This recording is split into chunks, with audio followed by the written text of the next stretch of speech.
तो हेलो दोस्तों, राधे राधे, प्रणाम। तो कैसे हो आप सब लोग। हमारे एक और ब्लॉग में आप लोगों का स्वागत है दोस्तों।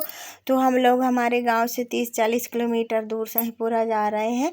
हमारे नमन के पापा जी, बच्चे भी जा रहे हैं और हमारे पिताजी भी हमारे मायके के गांव से बैठ गए। और ये मेरी भतीजी है दोस्तों। ये भतीजी मेरी आधे रास्ते में उतर जाएगी। इसके मामा जी का घर है वहीं पे, इसको खाना के लिए बुलाए हैं तो वो आधे रास्ते में उतर जाएगी अपने मामा के घर पे।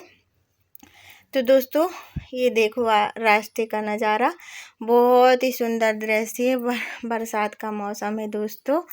यहाँ पे देखिए एकदम हरियाली हरियाली है। पहाड़ी वाला क्षेत्र है, हमारे मायके की साइड वाला एरिया एकदम पहाड़ी है। तो दोस्तों हम लोग जा रहे हैं, ऑटो करके जा रहे हैं। और मेरे नमन की तबीयत थोड़ी अच्छी नहीं लग रही है और नमन के पापा जी ठीक से नहीं बैठ पा रहे हैं ऑटो में।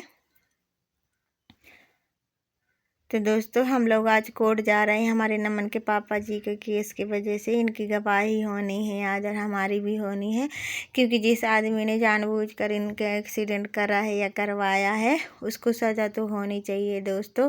क्योंकि 1.5 साल हम लोग हॉस्पिटल में रहे और वो आज़ाद घूम रहा है, उसको ना कोई चोट आई ना कुछ। वो मारने की प्लानिंग की तरह है तो इनको बस से उतार के ले गया और अपनी चलती स्कूटी से कूद गया। खुद चला रहा था स्कूटी में, पीछे बैठे थे और वो कूद गया। ये देखिए रास्ते में गाय बछिया भी एकदम बंधे हुए हैं रोड में। और बहुत ही सुंदर दृश्य है, एकदम पहाड़ी क्षेत्र है। भुट्टे मक्के भी खाने लायक हो गए हैं दोस्तों यहाँ पे। और हम सहीपुरा जा रहे हैं दोस्तों। वहाँ 7 नदी मिलती है, उसको 7 धारा बोलते हैं। छोटी छोटी बड़ी बड़ी नदियाँ ये देखिए दोस्तों। इस प्रकार की हमको 7 नदियाँ पुल पार करके जानी पड़ती है, तब हमको सहीपुरा मिलती है। और ये बीच चौराहे पे हमारी भतीजी उतर गई थी, क्योंकि इसको उस तरफ से कंचनपुर तरफ से इसको मोटरसाइकिल में लेने आए थे। अब उसमें बैठकर ये चली जाएगी अपने मामा के घर। जब हम वापस आएंगे तो फिर से हमारे साथ ये वापस आ जाएगी। ये देखिए दोस्तों, इस तरह के नाले और नदी बहुत सारियाँ मिलेंगी हमको। एकदम हरी हरी धान भी हो गई, यहाँ निदाई गुड़ाई कर रहे हैं अभी। ये वाला एरिया एकदम किसानू एरिया है। यहाँ गाय बछिया लेकर लोग अपने खेती बाड़ी जा रहे हैं, जंगल जा रहे हैं। और ये धान बहुत सुंदर हरियाली लग रही थी दोस्तों।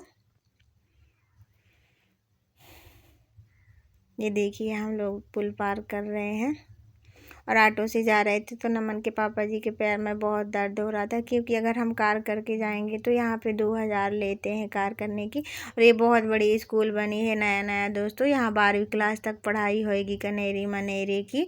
लेकिन अब ये चालू नहीं हुआ है, क्योंकि अभी जाने के लिए, उधर तक जाने के लिए रोड नहीं बना है। खेत वाले अभी उधर की जाने के लिए रोड के लिए तैयार नहीं है देने को जगह। और इस तरह की खेतों में पानी भरे हुए हैं, गड्ढे भी हैं यहाँ। फिर दोस्तों हम लोग पहुंच चुके थे कोर्ट पे। हमने जैसे तैसे करके नमन के पापा जी को ऑटो से। ये देखिए दोस्तों, यही राक्षस है जिसकी वजह से हमारी ज़िंदगी में तबाही मच गई। जो फ़ोन में अभी बात कर रहा है, ये नीली टी शर्ट वाला ये आदमी जो खड़ा है, टकला सा आदमी खड़ा है, फ़ोन में बात कर रहा है, इसने हमारी ज़िंदगी तबाह कर दी है दोस्तों। अब आप लोग बताइए, इसको सज़ा होनी चाहिए कि नहीं होनी चाहिए। एक सीधे साधे बेचारे आदमी के साथ ये क्या कर दिया। ये बच्चे भी हमारे बड़े परेशान हैं यहाँ कोर्ट में आके। हमारे बड़े वाले जीजा जी हमारे साथ में आए थे और हमारे पिताजी आए थे। हमने नमन के पापा जी को यहाँ बिठा दिया। फिर हमने जो वकील किए थे उससे हमारी बातचीत हो रही है। और ये हमारे जीजा जी और उनके दोस्त भाई सब खड़े हैं और वकील साहब समझा रहे हैं। फिर हमारे सारा काम हो गया था कोर्ट का। फिर हम लोग मार्केट तक पहुंच गए थे। सहीपुरा का मार्केट है दोस्तों ये। हमारे बच्चे भूखे थे, हमने उनको चिप्स वगैरह दिलाए खाने को। आज जिस आदमी की वजह से हमारी ज़िंदगी की तबाही मची है वो खुशी खुशी घूम रहा है। और ये पता है, ये हमको देख के बहुत हंस रहा था, मुस्कुरा रहा था दोस्तों। हम लोग वापस आ गए थे। फिर हमारी श्रुति है, ये हमारी भतीजी, तो हमारी दादी ने हमको डिब्बे रखाए थे कि जब वापस लौटना तो नर्मदा मैया का जल भी लेते आना, क्योंकि बीच में हमारी नर्मदा मैया भी पड़ती है मायके के एरिया में। तो हम लोग जा रहे थे दोस्तों। ये देखिए नर्मदा मैया के बहुत बड़ी पुल बनी है दोस्तों, कितना बड़ा पुल बना है। और अभी बाढ़ बहुत ज़्यादा आ गई है नर्मदा मैया की। और एक साधु बाबा भी यहाँ रहते हैं, वो अपना भोजन प्रसाद यहीं बनाते हैं, उनका रहना यहीं होता है। और नमन मेरा आगे आगे जा रहा है और ये फिसलन वाला रास्ता है, एकदम पत्थर पत्थर है, तो हम लोग डर रहे थे। ये देखिए बाबा जी का कुटिया है। यहाँ अपना भोजन प्रसादी तैयार कर रहे हैं बाबा जी। हम अंदर तक नहीं गए क्योंकि हमको अभी थोड़ा डर लग रहा था अंदर जाने में। ये देखिए आप भी हमारी नर्मदा मैया का दर्शन कीजिए। डिंडोरी जिला का नर्मदा मैया है। हम इसको नाव घाट बोलते हैं। एक छोटी सी बच्ची है, हमारी भाभी की बहन की बेटी है। ये भी अभी वहीं थी कंचनपुर में, तो ये हमारे साथ ही आ गई है। ये देखिए, हर हर नर्मदे हर। कहते हैं कि गंगा मैया को स्नान करने से जो पुण्य मिलता है, नर्मदा मैया को प्रणाम करने से ही मिल जाती है। तो आप लोग प्रणाम कीजिए, आपको भी वही दर्शन का फल प्राप्त होएगा दोस्तों। और बहुत ज़्यादा ये ऊपर तक बाढ़ आ जाती है। कहते हैं कि बाबा जी की कुटिया तक बाढ़ आती है। अभी सावन के महीने में आया था बोलते हैं। अभी थोड़ी बाढ़ कम हो गई है और हम लोगों ने थोड़ा हाथ पैर धुले, अपने ऊपर जल वगैरह छिड़के। ये देखिए मेरा नमन आगे जा रहा था तो हमने उनको डांट लगाई कि थोड़ा यहाँ आओ बोले, तो उसने हाथ पैर धुले मुँह धुले। अब हम लोग जल भरेंगे डिब्बे में दादी के लिए। देखिए, और उस तरफ बहुत बड़ा पहाड़ी वाला क्षेत्र है, एकदम बड़ी घनी जंगल है नर्मदा की उस तरफ। तो फिर हमने जल भी भरे। यहाँ पे जाने का मन नहीं था, रुकने का मन था, लेकिन बीच सड़क में नमन के पापा जी वहाँ ऑटो में बैठे थे और उनको बड़ी दिक्कत भी हो रही थी, लेकिन हमने जल के वजह से यहाँ पुल के ऊपर ही खड़े हैं हमारी ऑटो। फिर हमने जल भरा। देखिए इतना बड़ा पुल है, ऊपर तक पानी आ जाता है सावन के महीने में। मेरी नबी ने जयकारा लगाए थे बड़े जोर जोर से। ये देखिए, हम लोग 1.5 साल बाद नर्मदा मैया का दर्शन किए दोस्तों। पहले नमन के पापा जी ठीक थे तो हम कभी भी चले जाते थे नर्मदा स्नान के लिए, घूमने के लिए। फिर हम लोग जब वापस आने लगे तो हमारी बिटिया रानी बोलती है कि हमने मम्मा कभी नाव नहीं देखे पानी में तैरते हुए। तो हाँ, उनने देखा कि 2 आदमी नाव चलाते हुए वापस आ रहे हैं इधर की तरफ।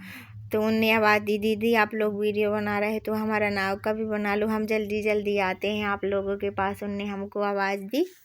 यही गांव के ही हैं किसान लोग। तो ये नमन फिर से वापस आ गया, मम्मा हम नाव देखेंगे बोले। ये देखिए दोस्तों, ये बिल्कुल एकदम लकड़ी का बना हुआ नाव है। ये भैया लोग बता रहे थे कि हमने अपने हाथों से इसको बनाया है, बोल रहे थे। कितना बढ़िया लग रहा था एकदम पानी में तैरते हुए। और ये पतवार जो चला रहे हैं ये भी लकड़ी का ही बना हुआ है। बच्चे बड़े खुश हुए पास से नाव को देख के। फिर हम लोग वापस चले जा रहे हैं। और ये चढ़ाई वाला घाट है तो मेरी नमिता से चढ़ी नहीं जाती है। नमन मेरा पतला है तो वो कभी भी दौड़ के भाग जाता है। तो दोस्तों अगर आप लोगों को हमारा वीडियो अच्छा लगे तो हमको लाइक कीजिए, सपोर्ट कीजिए, सब्सक्राइब कीजिए। दोस्तों आप लोगों के सपोर्ट के बगैर हम आगे नहीं बढ़ पाएंगे। आप लोग सपोर्ट कीजिएगा तो आगे बढ़ेंगे, तो हमें भी अच्छा लगेगा दोस्तों, हमारी परिस्थिति भी सुधर जाएगी। और यहाँ पे और कुटिया भी बनी है बाबा जी का इधर की तरफ और, लेकिन हम लोग जाएंगे नहीं, लड़के लोग साथ में रहते तब हम जाते। फिर हम ये चढ़ाई वाला घाट बड़ी मुश्किल से चढ़े हैं दोस्तों। पैसा मिला थे हमें का। काफ़ी दिनों बाद हमने चढ़ाई वाला घाट चढ़ा तो थक गए थे एकदम।